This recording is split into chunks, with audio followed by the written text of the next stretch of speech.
You're listening to another podcast. A podcast not only of reviewing and discussing, but of discovery. A deep dive into a classic show whose influence is immeasurable. Your next stop? Anthology.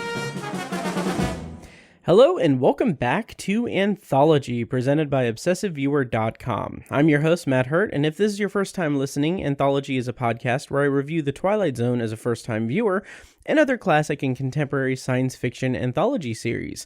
For archives of all of my episodes, visit anthologypod.com. You can also like the Facebook page at facebook.com/anthologypod and follow me on Twitter at OVAnthologyPod.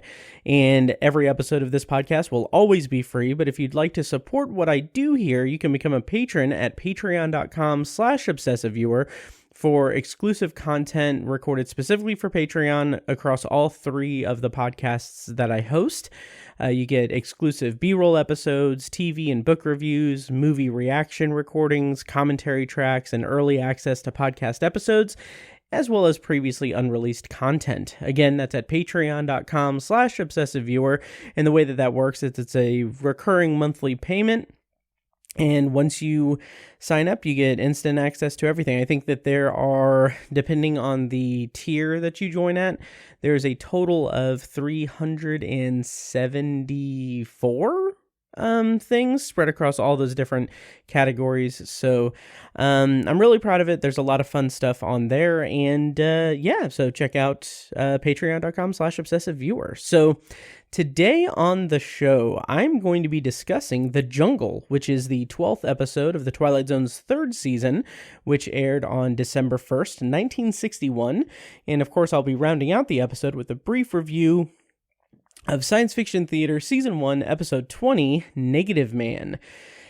And before I get into the plot summary and get into all of this fun stuff with the jungle and everything, I do want to just mention a couple things. One is that I apologize for the complete radio silence for nearly a year, as is it's kind of customary for me with a solo podcast to just kind of fall off the rhythm of it and everything, and it's a lot, and I've had a lot of stuff going on in the last year, but if you've missed my voice, hopefully you're going to be enjoying this, and in the interim, hopefully you checked out some of my other podcasts. I've been releasing episodes on Obsessive Viewer and Tower Junkies, Obsessive Viewer being a movie and TV podcast discussion show that I host, and Tower Junkies being a Stephen King-centric podcast that I host with my friend Tiny. So anyway, I'm back. I'm excited to get back into this project because I'm very proud of what I do on Anthology, and it's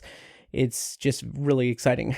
And also, this episode and then the next episode, or I should say after I review the next episode of The Twilight Zone after this, Once Upon a Time, episode 13, I will have officially made it to the halfway point of the original Twilight Zone series, so I'm going to hopefully do something special for my halfway through the zone episode. But anyway, the other thing I'm going to mention is, of course, if you're a listener of this podcast, you know that I do bonus episodes reviewing other classic and contemporary science fiction anthology shows, and as such, there was news about Black Mirror recently.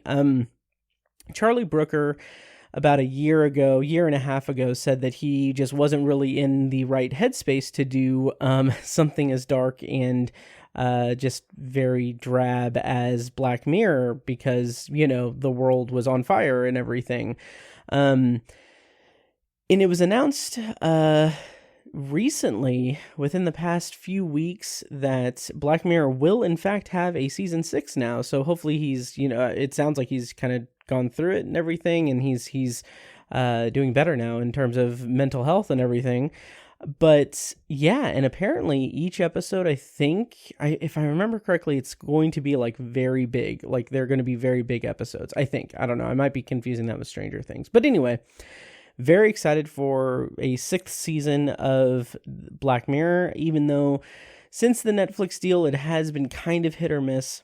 But anything for, new sci-fi anthology shows and new sci-fi anthology episodes, I'm all for it. So look forward to my coverage of that when it comes.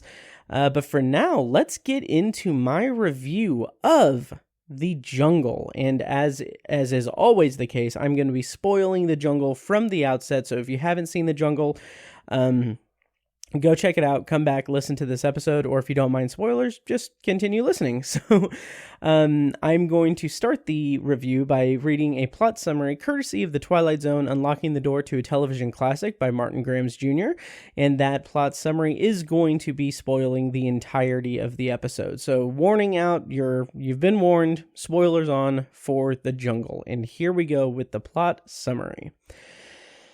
Alan and Doris Richards have recently returned from a trip to Africa because Alan is an engineer for a hydroelectric plant being constructed in the heart of the continent. Though he's not a superstitious man, Alan soon finds himself suffering from the ill effects of a curse placed on him and the company he works for by a witch doctor who is against the project. Forced to walk home alone through the silence of the sleeping city, Alan hears the sounds of drums and animal cries roaring through the streets. The city itself becomes a jungle as Alan makes a desperate attempt to reach home safely. The impending danger grows when he attempts to walk through the park to get to his apartment and races as fast as his legs can take him. Back home, Alan feels secure in the knowledge that a witch doctor's curse couldn't possibly reach him inside his own house until he opens the door of his bedroom. A lion jumps off the bed and shreds him to death. This episode stars John Denner as Alan Richards. This is his second of 3 Twilight Zone episodes, the first being The Lonely from Season 1, and the next we'll see from him is in Season 5's Mr. Garrity and the Graves. He also had some of his other acting credits included The Right Stuff and Airplane 2, the sequel, and he passed away in 1992. Portraying Doris Richards as Emily McLaughlin. This was her only episode of The Twilight Zone, and she didn't work with Serling anywhere else or anything. I noticed on her filmography it's kind of sparse, but her last credits were in several episodes of General Hospital, and she passed away in 1991. And then rounding out the cast is Walter Brooke as Chad Cooper. This is his first of 2 Twilight Zone episodes, and the next we'll see from him is A Short Drink from a Certain Fountain in Season 5, which that title, when I read it, it's interesting because when I read that in the credits, I was like, I have notes. I have notes and notes and notes and like plans for each individual episode. I have them matched up with the episodes of Science Fiction Theater and everything, all this stuff. And I did not remember there being an episode titled A Short Drink from a Certain Fountain. And what I found out was that apparently it's one of the quote-unquote lost episodes. That wasn't part of a syndication package. I'll get more information on that when I get to that episode in Season 5. But yeah, interesting. It's just a title that I hadn't heard or don't remember hearing before, I guess. Walter Brooke also had some acting credits for movies like Tora Tora Tora and The Graduate, and he passed away in 1986. And writer for this episode was Charles Beaumont. It feels like it's been a while since we've had a Beaumont episode, and this episode does not disappoint in terms of the Beaumont-ness of it. This is his 10th of 22 episodes, and we previously saw his work in the absolutely phenomenal episode Shadow Play in Season 2. I still just adore that episode. I love it so much. And the next we'll see from him is Dead Man's Shoes, which is this season. And this episode is based on his short story called The Jungle, which was first published in the December 1954 issue of If, Worlds of Science Fiction. And director for this episode was William Claxton. This is his second of 4 Twilight Zone episodes. Previously was, again, another episode that I absolutely adore. Season 1's The Last Flight, which still just personal favorite of mine. Love it so much. And then the next we'll see from him is later this season when he directs The Little People. Okay, so let me get into my thoughts as a first-time viewer for The Jungle. And before I do that, actually, what I usually do and what I am going to do now is detail what I knew about the episode before. And this is going to be interesting because I wrote these notes about almost a year ago, probably more than a year ago, actually. at this point. So I haven't read through this part of my notes yet, so I'm very curious what what I thought it was. So these are what I knew before watching The Jungle for the first time last year. No idea. I think it was set. I thought it was set in in World War II, but I couldn't be sure. I knew that. I'll just read my notes. I know there's a controversial George Takei episode, but I don't think this is it. This might be the episode where a U.S. soldier switches places with a Japanese soldier, like a body swap. The cover image on Hulu completely changes my mind on that. I think it involves a businessman. Could the title be referring to the expression "It's a jungle out there" regarding cutthroat business tactics? That's what I thought before going into this episode, and I really like that it's a literal jungle, though. As I'll get into my review and everything, I do really like this episode. I'm gonna walk that back. I enjoy this episode for what it is. It's not a top tier Twilight Zone episode for me, not to spoil my review, but it is an enjoyable episode for certain aspects of the filmmaking that I'm going to highlight in my review. But yeah, I clearly did not have a clue what I was getting myself into, so this was interesting. And so now I'll go into my thoughts on The Jungle. First up, we get introduced to the episode. The episode brings us in that kind of classic Twilight Zone way, where we have this upbeat music that's being used in a city skyline backdrop. The upbeat music seems like, I didn't check my notes, or I didn't check the notes or anything, but it's like stock music that they've used before in the show, but it gives this kind of vibrancy to it. And it's really interesting, now that I'm kind of talking through this and everything, that this kind of like I can't really do it justice. Actually, let me go ahead and play just the opening clip here so you can hear the music. But while I'm bringing that up, I will say that what it does, what I find really interesting about this episode, or this stinger at the beginning, even though it is kind of stock music that I think has been used before, what it does in this episode, given the content of this episode, is it has this kind of like hustle and bustle feel to it, or this aspect to it, where it feels like it kind of evokes this feeling of like a big city, which is set in New York City, and it's just, it's very much a it's a story about a city, and where that city becomes a jungle, basically. And that's such an interesting way to bring us into this episode, by having this music that is very much a kind of hustle and bustle, makes you think of city life. So here, I'm going to play a clip of that right now.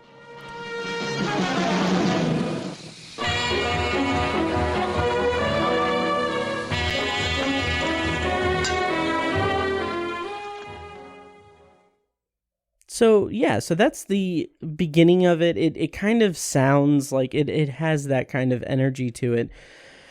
So I just kind of like that. It kind of just gives that idea, because we're seeing, when that music plays, we're seeing just a nightscape vision of a city backdrop, a city skyline. And it just kind of gives this, hustle and bustle of modern day stuff. And industrial and I don't know if industrial, well, yeah, I guess industrial's right, I don't know, but anyway, very hustle and bustle of cities, and I really appreciate that, because usually those like little introductory music stings don't really do much or anything for the most part, and here I think it does inform the episode quite well. It's a really good introduction to the episode.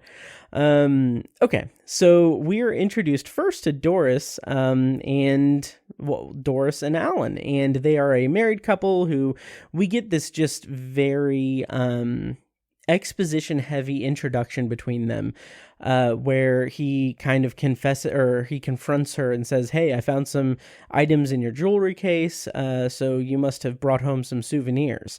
And he says that, I found a human finger, a sacred death stone, and a vulture's claw. And then I think he says baubles of a witch doctor, which I don't know what baubles means, but I really like the kind of way that it's phrased, that's phrased. So it's clear that he's suspicious of them, and she kind of argues back to him and says that, I'm like basically communicating that she's very superstitious and everything. So then he throws them in the fire. She freaks out, and he says like they have nothing to fear, and they're not in Africa anymore. They're in New York.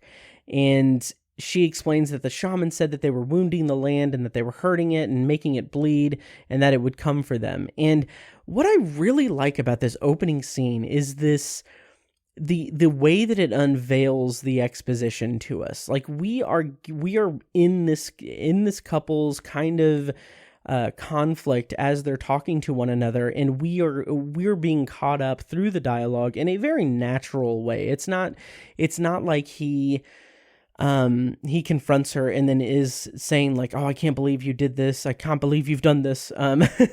You took these because you're afraid of the curse and because of this and because of that and everything." Instead, he is explaining that like, "Okay, you shouldn't have brought these back. I'm going to throw them away." And then she freaks out and explains to him as much to us, and like he knows this information, but she explains it in a very natural way that we're cursed, and these were kind of safeguards for it. So anyway, I just really liked the dichotomy that's presented there, as Alan Richard being kind of a man of science, and Doris Richards being superstitious. Even though it is unfortunate that Doris does not have anything else to do in this episode. She's gone for the rest of the episode, which I kind of really would have liked it to be, or I would have been interested, probably more interested in a kind of conflict between them, between their different kind of ideals and everything. But then that would also be kind of treading on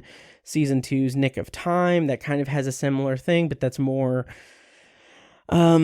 that's for lack of a better word, really, that's more upbeat.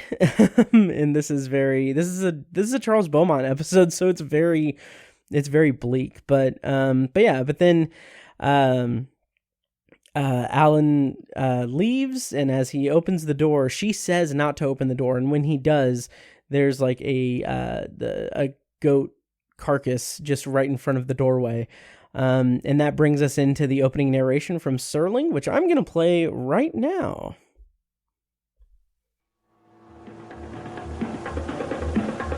The carcass of a goat, a dead finger, a few bits of broken glass and stone, and Mr. Alan Richards, a modern man of a modern age, hating with all his heart something in which he cannot believe, and preparing, although he doesn't know it, to take the longest walk of his life. Right down to the center of the Twilight Zone. So again, I'm really interested in this episode from the jump. It kind of has this man of science, man of faith dichotomy to it that is reminiscent of the man of science, man of faith dichotomy in Lost, one of my favorite shows of all time. Jack Shephard and John Locke have this clashing throughout the series of Jack being a man of science and Locke being a man of faith. The season 2 premiere of Lost is literally titled Man of Science, Man of Faith. And that's why I think it's a little bit of a bummer that Doris is cast aside right after the opening narration, because I think that would have been a little bit better. But Alan does have this conflict throughout him. Throughout the episode, he has this conflict of science versus faith and science versus superstition throughout the episode. So it is pretty good. Then we get kind of a confirmation scene or a further clarification scene where he is talking to people in a boardroom, and they're considering how the indigenous people of Africa feel about them building the dam. And it's this boardroom, and it kind of doubles down on the exposition of the witch doctors cursing all who work on the project to die. And of course the businessmen are all skeptical and they think it's silly, but Alan calls out their own superstitions. He says that like the Sinclair guy carries a rabbit's foot for good luck but is still skeptical and everything. Mr. Hardy is into astrology, and Templeton knocks on wood. And that, I feel like, is a little bit weird because it's like he is... We have this introductory scene before where it's like, oh, I'm not superstitious, I don't care. Well, I guess it's not that weird then. But then he is... I mean, I guess he is trying to kind of quell their fears about the project, because he's saying like, well, you guys think that it's silly, but you guys have your own little things and quirks and everything. So it kind of seems like he's not really, like, he's trying to explain to them that maybe it's real, but then it doesn't make sense because the whole episode is about him wanting to, or discovering that it's real and everything.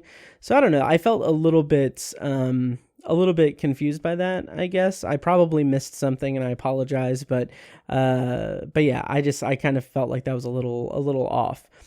So then he and Chad are having a drink, and I really like this scene because Alan is trying to logic out the dead goat. He's asking like how you can do, do you know how you can get like a dead goat in an hour? Like, I kind of like that because he's still not accepting of like the superstitious nature of it. And so he's trying to like work out how exactly the logistics of that prank or situation presented itself. So I really appreciate that, and I like that. And then he spills a drink and he finds this protected amulet in his pocket that was left by Doris to protect him. And I really like that. I really like how Alan kind of sees superstition as a mental illness of sorts. And it kind of has this like, oh, I'm better than you because I... like kind of this smugness to him that it's like, I don't believe in this nonsense, so I am inherently better than you. So it kind of has like that undercurrent to it, which makes his downfall a little bit better to swallow and less cruel to an extent. It's still a very dark and ominous and bleak ending, as is, kind of customary with a lot of Charles Beaumont scripts. But this does have like a little bit of a through line to it that makes it a little bit easier to swallow, I guess. And so they leave the bar, and he leaves the amulet on the bar, and that's when his night from hell begins, because first his car won't start, and then he goes back to the bar and it's closed and everyone's gone, and he just sees the amulet through the window, and then that's when we get our act break, and that's when we know, okay, he's in for a rough night. And yeah, it's really great. So the first thing is like this first like kind of low grade run of bad luck for Alan Richards is that the payphone is closed for repairs, and it's just another obstacle in his way. But then the phone rings, and so he answers it, and this is where the episode kind of switches, or maybe not switches, but this is where the episode really, really comes more into focus, because this episode, the biggest selling point, the strongest aspect of The Jungle is the sound design.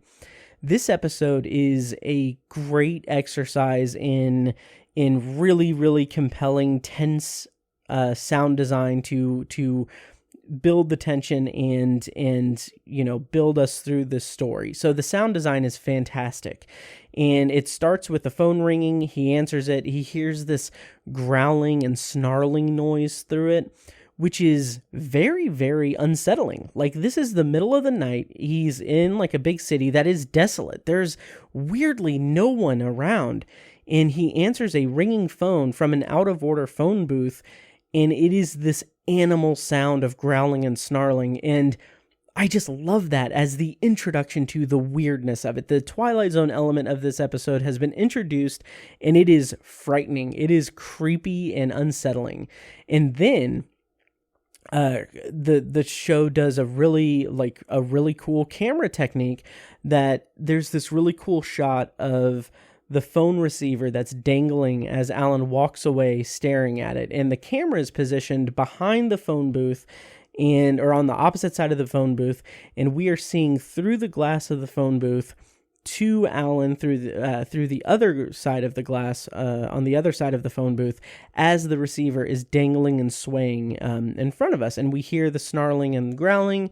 So all of that kind of just creates this very unease, this feeling of unease in the viewer, and we see in Alan's walk back, like he is perturbed by it. He's very frightened, and this is going to be such a vague connection to make, but that sequence was just slightly vaguely reminiscent to me of Earl Holliman's phone booth scene in Where Is Everybody, the first ever episode of The Twilight Zone. So I don't know if that's intentional. I don't think it's an intentional homage to the first episode, but I do like the way that, they kind of echo each other in a certain way.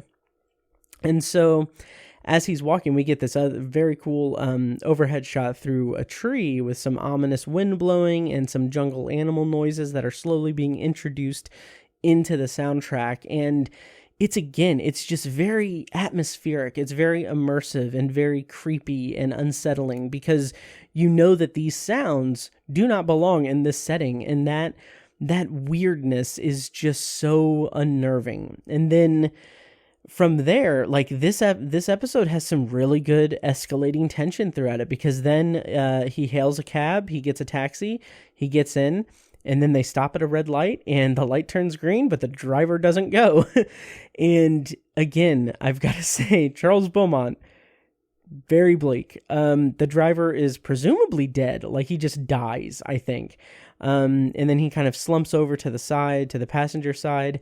And I just really like that. And there's this really cool POV shot from inside the car from Alan's perspective in the back seat. And I don't think we've really seen that I can remember in the Twilight Zone, maybe in The Hitchhiker. But even in those POV shots, I think were from Nan Adams' perspective in the front seat. But here we get shots from the back seat watching the driver slump over at Alan's touch.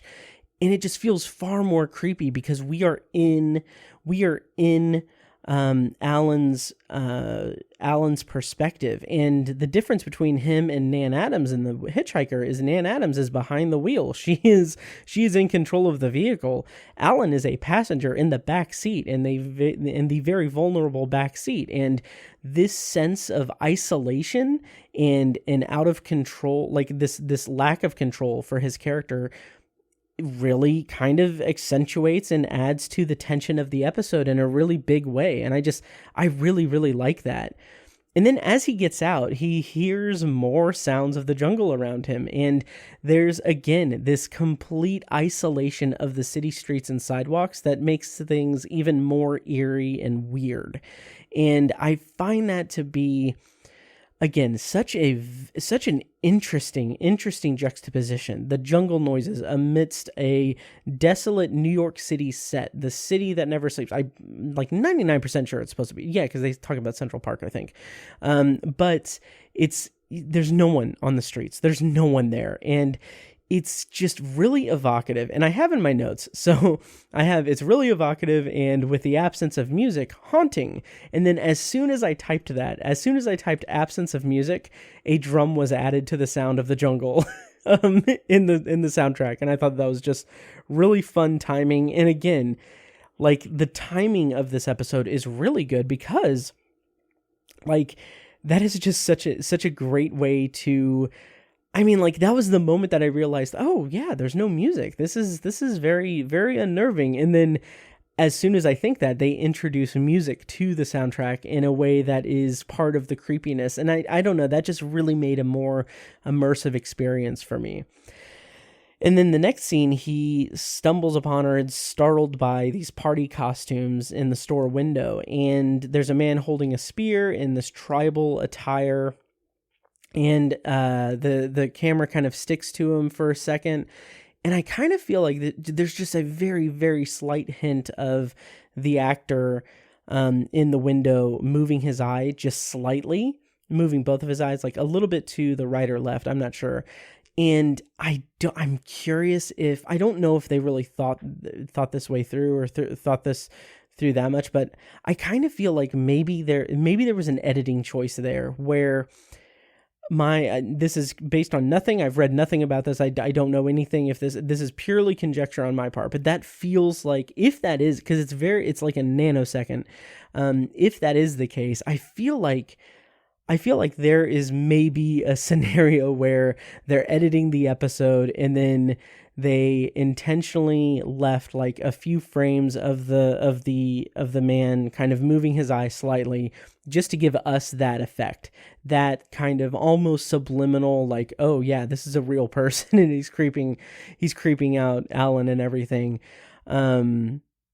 Because I could see that being the case. Again, don't know, pure conjecture, but I just really thought that was a really cool moment there. And then it's followed up by one of a very cool, very well composed shot of Alan standing in front of the window right before he's about to light a cigarette, and the spear in the window in the display is pointed directly at Alan's head at an angle, and that's obviously like a very, very obvious foreshadowing. But just the way it's composed, the way it is so clear to us, is just very, very satisfying to me. So I really liked that. And then from there, we get this beggar on the street come up to Alan and say, hey, I haven't eaten in 2 days. And so Alan gives him money, but stops and asks where the sound is coming from. And obviously the homeless man can't hear him, can't hear the sound. And it's setting up this ambiguity question for at least the rest of the episode, because we get our answer at the end. Or do we? I don't know. We'll talk about that. But anyway, it's setting up this ambiguity question. Is this in Alan's head, or is it real? Is he just being tormented by his mind, or is the jungle coming to attack him and kill him? So at this point, Alan has become more accepting of it, he's slowly becoming less and less skeptical of it, and he offers $10 to the man for him to walk home with him. And Alan mentions that he has to walk past the park, and that, like, as soon as he says that, and now that I think about it, I don't know, is it central? I don't know. I'm in my head about that. But anyway, he mentions he has to walk past the park, and just like the thought of that, like that breadcrumb for us, where it's like, oh, he's going to have to walk through nature on a small scale. He's not going to be protected by the city. And so that implants in our brain, like, oh, the wildlife, the jungle is going to kind of habitate? No, that's not the word. Inhabit, I guess, the park and everything, and that's where they're going to get him. And I just love that kind of breadcrumb of suspense for us.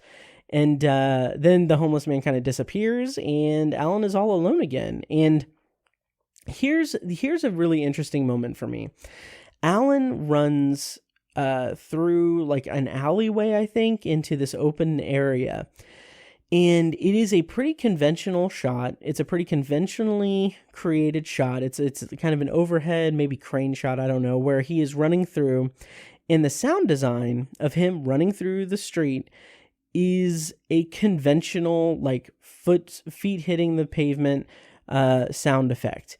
And in any other episode, in any other show, any other movie, it would just be maybe Foley work. It would be just normal. It would come across as a normal sound effect to make an immersive episode of television. But here, in this episode in particular, this episode is so reliant on sound design that the sound of Alan's feet as he runs through the street somehow makes it even more unnerving, because on the surface, like, it is there's nothing special about him running through the street, and there's nothing special about the sound of his feet hitting the pavement as he's running through the street. But because our ears have been so attuned to this crazy, unexplainable sound that has been permeating through Alan's night, when his adrenaline and fear gets reaches a certain height and he's running through the street.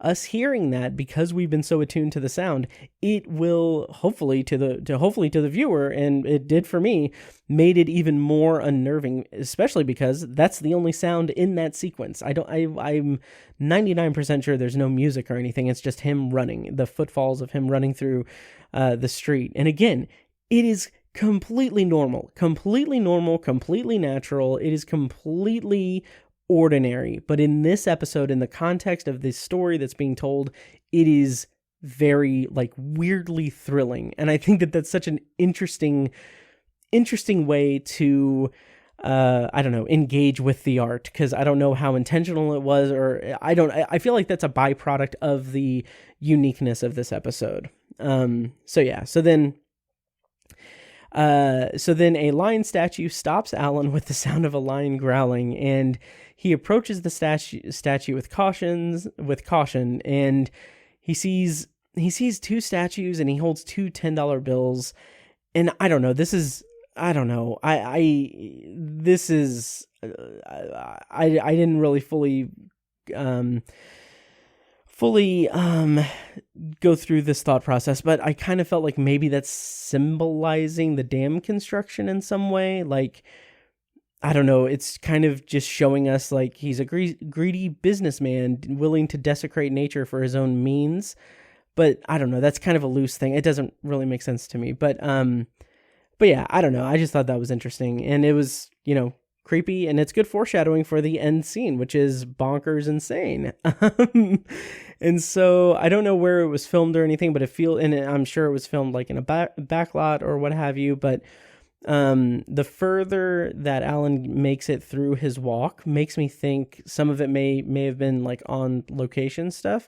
But in any case, it looks really spectacular. It looks very good. I love the outdoorness of it, if that makes sense. And then we get Alan walking into the park. And again, the sound design is fantastic because all we hear are the faint sound of crickets. And then like the camera is kind of up and showing Alan through the trees. And we hear, I don't know, it just feels so unsettling because this moment feels like the climax of the story. Like he's been hearing nature among the city, but now he's in nature. And it's such a good way to utilize the building tension throughout the episode to kind of bring us into what is, the climax of the story before the big surprise at the end. And I don't know, and it's just really unsettling. Like there's a shot of shadow gliding across the bushes as the wind blows. It's fantastic. It's great. So the jungle noises swell, and Alan runs through the park, and he reaches a fence, gets out. He gets out of the park and stumbles by a trash can, sound getting louder. This is classic Twilight Zone, just bombastic, like everything is kind of coming to a head. And then he finally reaches his building as the noises and the music reaches its crescendo, and Alan covers his ears, and then everything returns to normal instantly, and everything's fine. He stands up and enters the building, and I love that as this kind of idea that like the quote-unquote jungle, the curse is driving him home. Like it's not like he was going home anyway. Like that's where he was going. But it's like the curse or whatever entity is involved here is toying with him and is leading him to his doom, which is a destination he was already going to go to. But it is toying with him to make it be the most tense experience ever. And I really like that. So then we kind of start wrapping up. He gets back home, his hands are shaking, he pours himself a drink, and then he hears the lion in the next room. And like I have in my notes, I love this. It's so great. In the tension, again, he turns around and slowly walks toward the room. He hears this faint lion noises, and then he opens the door, and there's a lion just sitting on the bed waiting for him. And here's where I am a little bit confused. Because I couldn't tell, all the times I've seen this episode, I couldn't tell if we are supposed to, I can't tell if Doris is dead in the bed next to the lion. I can't tell if, because like there's kind of an obscured shot of what looks like her head or looks like hair just in a ball next to the lion. And I can't tell if that's supposed to tell us that she was killed by the lion. And I think the vagueness of that is probably, a maybe not censorship issue, but like they can't show a mauled body and everything. Or maybe it's just me wanting to see a very violent thing in the episode.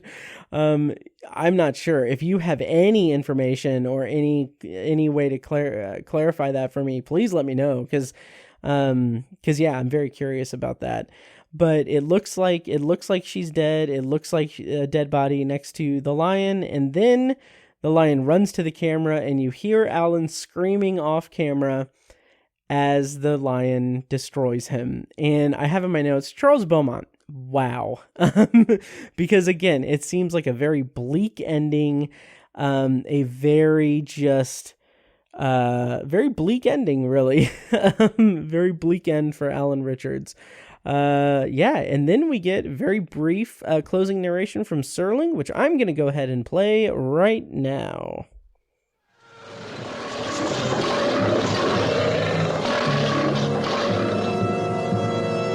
Some superstitions kept alive by the long night of ignorance have their own special power.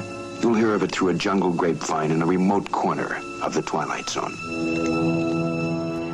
So my overall thoughts are this was a very solid episode, and I think going through and talking through it here has really helped me pinpoint the parts of this episode that I really, really liked.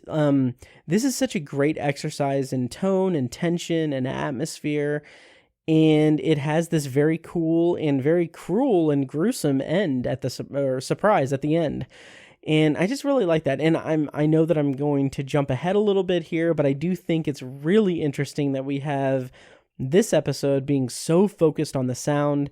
And then the very next episode of the Twilight Zone is Once Upon a Time, which also has a very, very deep relationship with sound. And I just find that the pairing of those two episodes really, really interesting in where they are in the chronological order of the Twilight Zone.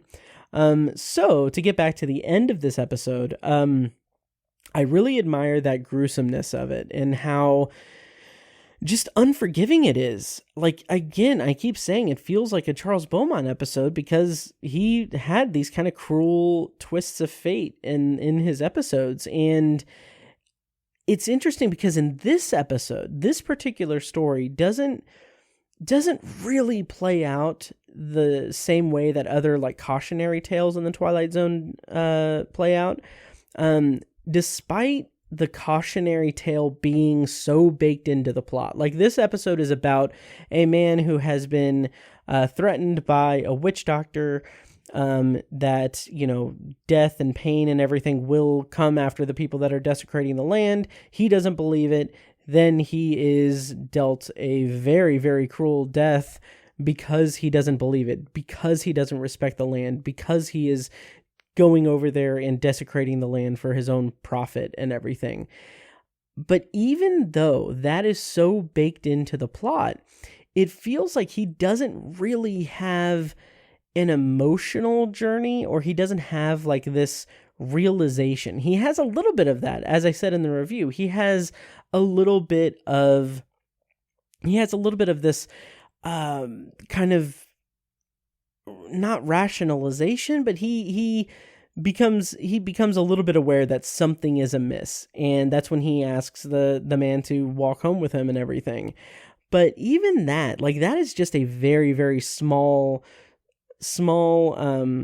move into the direction of kind of realizing that, he messed up. And it just seems really cruel and even angry that he isn't necessarily given an opportunity to rectify his transgressions, and he isn't really given this opportunity. This is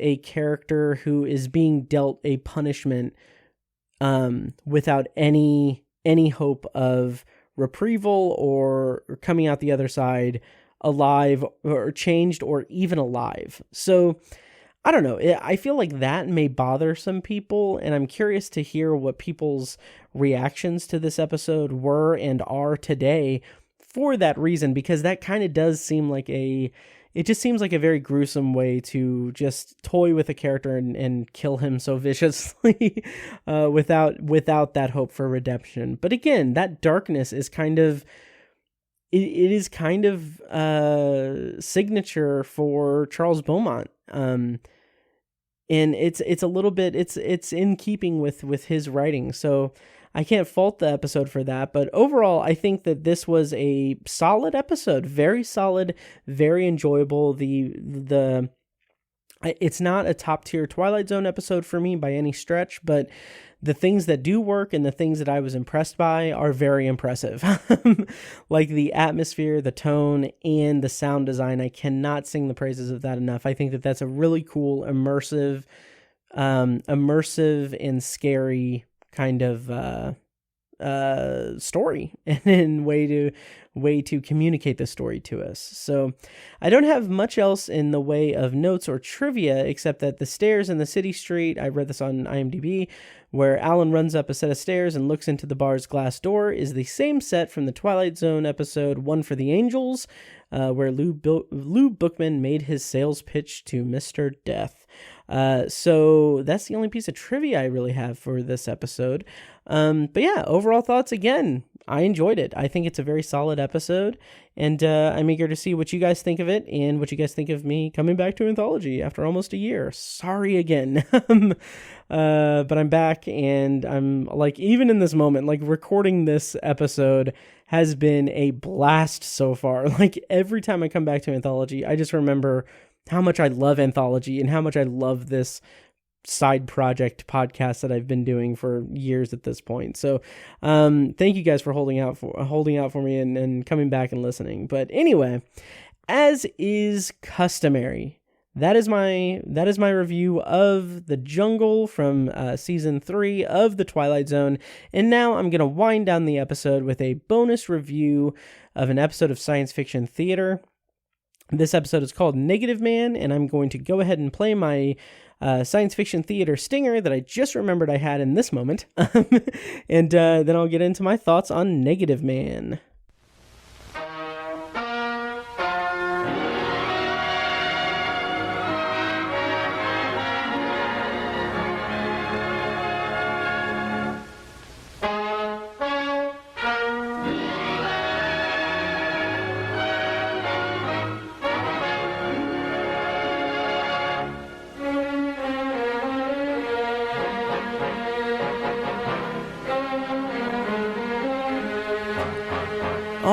And Negative Man is episode 20 from Science Fiction Theater's first season, and it originally aired on September 10th, 1955. And yeah, so for those who don't know, well, I will say this. Almost every episode of Science Fiction Theater was available on YouTube at one point, but I think that they got flagged or they got pulled down and everything. The entire series was available on DVD, and thankfully I was able to buy a copy of the DVD set some time ago, years ago, but in the interim, that DVD set is now out of print, and you can buy a new copy on Amazon for $100, which is nuts. I am so sorry, everyone, but I did see that Science Fiction Theater did have some episodes available online on YouTube, but they're basically gone now. This one is Negative Man, so I'm going to kind of see if I can find an episode of it. Okay, so it does look like there is an episode, it does look like it is available online. Yes. Okay. On Daily Motion, I'll put a link in the show notes of this episode so you guys can watch it. I know that one of my listeners had contacted me and asked if I was able to find any of them. So if you're listening, it's on Daily Motion. I put a link in the show notes, so hopefully you guys can check it out. But anyway, Yes, so I'm so glad that that's available. But I will put a link in the show notes of this episode. And of course, I'm not going to be spoiling this episode of Science Fiction Theater. I'm going to kind of just have this, free form kind of self-discussion about the episode that I watched. So, okay. So, as is usually the case with Science Fiction Theater, Truman Bradley introduces us to the episode by having this kind of a demonstration, a kind of scientific demonstration or kind of thought that is brought in kind of the scientific thought experiment. And this one's pretty fun because it's him. He sits down and he talks about how people say that chess is, a thinking man's game or something, or it's a very intelligent game or whatever. And he starts playing chess, and then the pieces on the other side of the board move by themselves. And he's like, oh no, I'm not playing a ghost or whatever. I'm playing a computer. And he doesn't say computer. It's like he says a machine brain or something like that. And then the camera pans over to this massive structure that's in the room. And it's just this massive computer that takes up an entire wall. And he says that I really, really like that. I really like it because, first of all, it's a cool effect to just show them moving on their own. And then I just really like it because he says, the way the introduction of the episode is that he's just like, someday science will create machines that can think like humans. Or he says that he has played this machine twice and it's beaten him once. So by kind of, by extension, that means that mankind has created a machine that is smarter than humans in some respects. And what will science do next? And it's really cool. I really like that aspect of this episode as this not prescient thing, but this sort of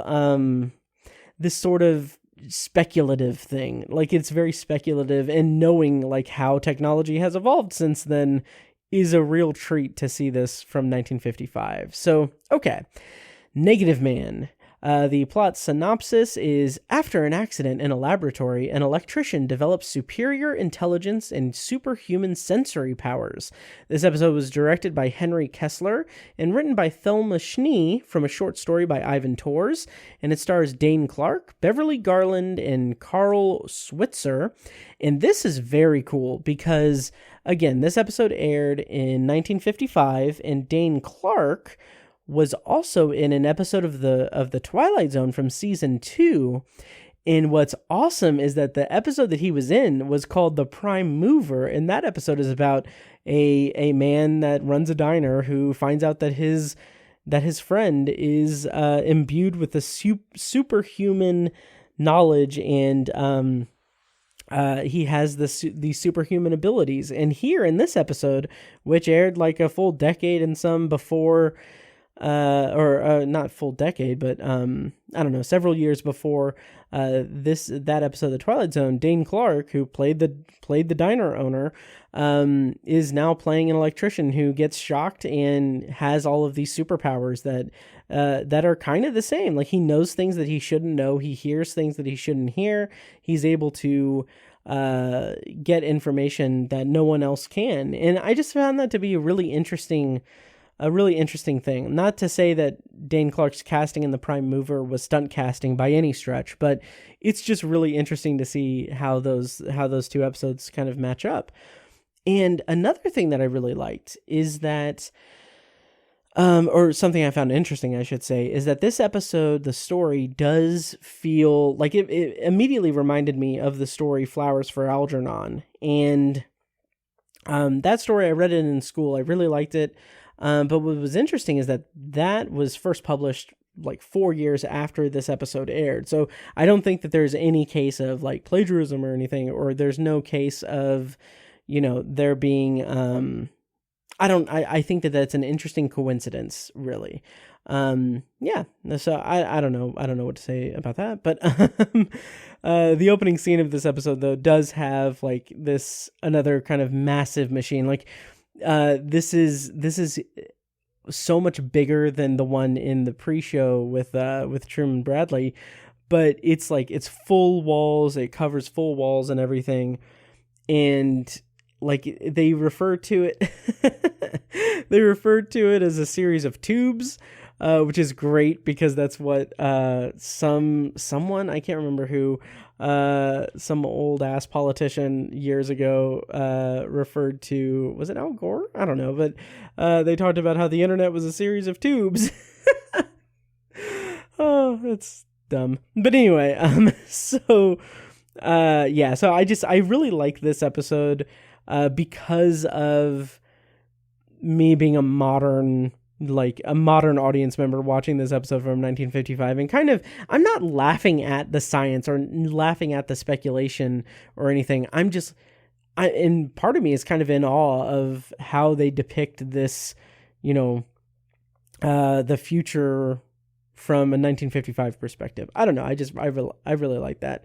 So anyway, I can't remember the character's name, but Dane Clark gets shocked and he quickly realizes that he can hear things, and he starts kind of intervening on things. And I like that because he overhears a woman arguing on the phone, and he's very upset because she is being yelled at by a man who is threatening her and everything, which I really like because we don't hear that. He only hears it. And so he kind of, I think at that point he confronts her and says like, hey, I would be so upset if someone talked to me like that. And she's like, what the hell are you talking about? Like, quit, like, leave me alone. Like, how would you know that? And then it goes further when, he overhears something in her apartment because he's at the apartment below her. And then he kind of does this like white knight thing where he goes in and tries to save her. And naturally, which I thought this was a nice touch, naturally she is, appalled by it. Like, why are you eavesdropping on me? Like, leave me alone. You're like crazy. So I really like that. And then that kind of leads to another part that I won't spoil. This is where I'm going to kind of not, spoil things. But before it gets to that point, there is like he seeks out scientists, and he goes through all these scientific testings. They do these hypotheses and everything. And like this show, it's been a while since I've watched it, obviously, but it's just so nice. It's so refreshing to see a story play out that is science fiction that has such a clear juggle of science and fiction. And what I mean by that is that we see these characters go through the scientific method, go through scientific processes to figure out and rule out certain things, and they get this scientific explanation for the science fiction, they get the scientific answer or scientific hypothesis for the science fiction storyline. And again, I've said this in several episodes over the years at this point, that this is so cool as a vessel for showing like kids that, science is cool, and kind of showing the process of it and everything. And I just wish that there was an anthology show like that today, but I won't get into that whole pipe dream of mine. But suffice it to say, this episode is a very good mix of scientific method and research and everything, alongside fun dramatic beats with the Sally character being kind of eavesdropped on by the main character, and then him, like, there's this level of like, oh, I need to save this, I need to do this, I need to help this woman and everything, with no real thought as to how it would be perceived by someone without this gift that he has been given. So I really like that as a dramatic thing. It's still pretty light and everything all told, but it's a pretty good, the biggest strength of the episode is that it does have that level of, that level of suspense, and that it levels out the two things, the science and the fiction. So I really like that. Okay, so and then the end of the episode is kind of abrupt. I won't give anything away or anything, but it kind of ends and it's kind of fine. It's okay. But then in the the kind of post thing, with Truman Bradley, I thought this was funny because this has been discredited and everything, and it's been misinterpreted and everything over the years. But he says yeah, this was a work of fiction, but it is, he says, like, the words, it is scientific fact that we only use a fraction of our brain's full potential, so maybe someday we'll have these superpowers and everything. And I think the actual phrasing is that maybe someday today's normal will be tomorrow's, or maybe today's extraordinary will be tomorrow's normal. So I don't know, I just thought that was kind of, if I can be super reductive and kind of condescending, I thought it was cute. But yeah, so I don't know. I thought that was kind of funny. But yeah, so those are my thoughts on Negative Man. There was a little bit of a discrepancy with the title. I think the DVD refers to it as The Negative Man, but in the actual episode, the title card says just Negative Man, so I'm calling it Negative Man. So yeah, so if I am wrong in that, please do not,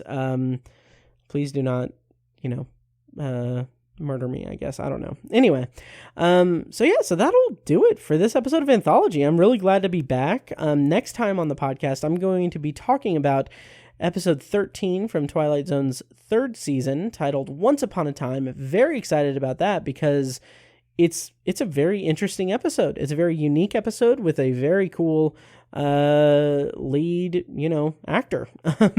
It's very cool. And then the science fiction theater episode that I'm going to pair that with is Dead Reckoning, which let me check and see if that's available as well, because that would be really cool if it is science fiction theater. Also, yeah, the website that I'm going to link to that has this episode, the Negative Man episode, refers to it as the Negative Man. So yeah, so I don't know. Okay, it looks like there may be a copy of Dead Reckoning on the internet. Maybe. So hopefully it is. Let me just double check and make sure. But yeah, so it should be. If it is, I will put a link in the show notes and everything for that. And I'm hoping that I can get the next episode posted soon. Once again, before I go, I just want to mention and promote our Patreon, which is at patreon.com/obsessiveviewer. I realize that having about a year of dead silence on the Anthology feed maybe doesn't give me the right to shill for money or to pitch my Patreon feed to you guys. But I will say that patrons, since it has been such a long time, I'm posting this episode on Wednesday, but patrons had access to it. I mean, honestly, probably I'm recording this Saturday night at 11:30 p.m. They will probably have access to it at midnight. So just keep that in mind. Patreon.com/obsessiveviewer. There, the content that I have on Patreon goes across all of my podcasts. So Obsessive Viewer, Anthology, Tower Junkies. So there's a lot of stuff there. I have a lot of the posts. I have every post tagged with different things, so you'll be able to see, like, if you want just Stephen King content, you can go to Stephen King stuff. If you want just B-roll content, which is just us kind of farting around and kind of talking more casually, that's listed in the tags and everything. I also have commentary tracks, of course. I have listeners to this show will be interested in knowing that I have commentary tracks for, like, Ex Machina and some other science fiction stuff, Sunshine. And do I have a commentary for Sunshine? Yeah, I have to. It's up there. Yeah. So anyway, I have a bunch of stuff there. I'm also doing a big review series project for Stephen King short fiction. So I did all of his 1975, 77, I don't know, his 1970s short fiction collection, Night Shift. That's 6 hours of audio on Night Shift.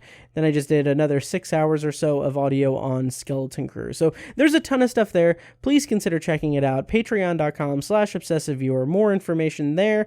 I'm going to go ahead and play myself out. I forget how I play myself out, or I forget how like the outro stuff is, so I'm just playing the Obsessive Viewer one, so hopefully that's okay. All right, well, anyway, thank you guys so much for listening and holding out for me to release new content. Very happy to be back in your ears with more Anthology content, and I will be back soon with my thoughts on Once Upon a Time and Dead Reckoning. Thank you guys, and I'll see you in the next episode.